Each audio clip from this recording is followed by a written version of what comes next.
La coopération sud-sud initiée entre le Burkina, le Mali et le Niger consiste à regrouper les membres des comités femmes de ces trois pays-là pour échanger de nos activités que nous menons dans le cadre du projet que nous mettons en œuvre en commun. Et ça veut dire le projet 6423 pour voir comment nous mettons en œuvre ce projet dans nos différents pays, quels sont les acquis, quelles sont les améliorations que nous pouvons faire dans la mise en œuvre du projet. Cette année, nous allons nous baser sur une sensibilisation sur la problématique de rendre les femmes visibles dans la santé et sécurité au travail et celle de l'élimination de la violence et du harcèlement dans le monde du travail. Parce que nous savons que l'OIT a adopté une convention, la convention 190 sur l'élimination de la violence et du harcèlement sur le lieu du travail. Et l'UITA nous a doté d'un manuel de sensibilisation sur cette thématique-là. Et nous allons profiter de ces 3 jours-là, parler de la santé et sécurité spécifique aux femmes et aussi l'utilisation de ce manuel-là. Comment nous pouvons utiliser ce manuel-là pour que ça soit bénéfique dans nos activités. Et chaque pays va apprendre l'utilisation de ce manuel et ça serait répercuté aux autres militants à la base.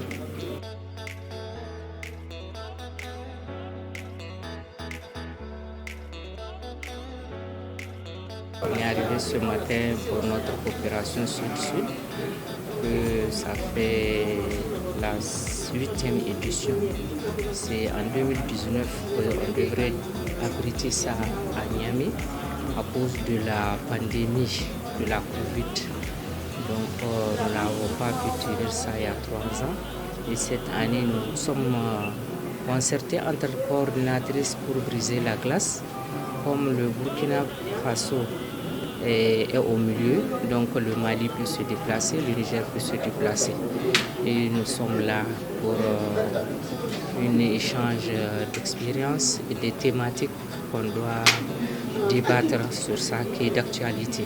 Nous, si je prends le cas du Niger, notre chance, nous avons des comités de santé et sécurité qu'on a pu placer dans les entreprises.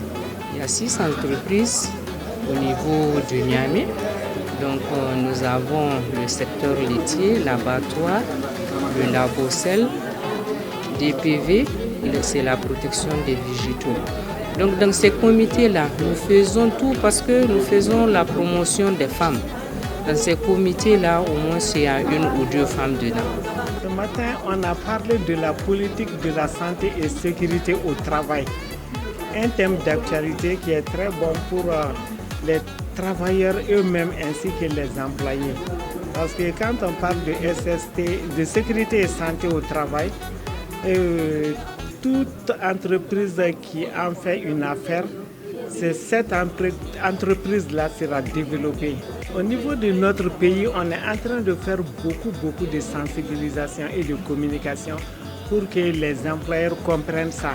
Parce que des fois, quand on se présente devant les employeurs, là, ils sont réticents envers le syndicat, ils ne comprennent pas.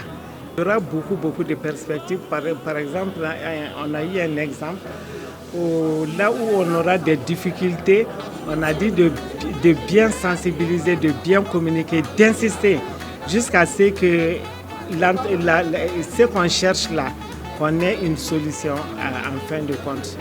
Donc c'est cette stratégie qu'on va développer.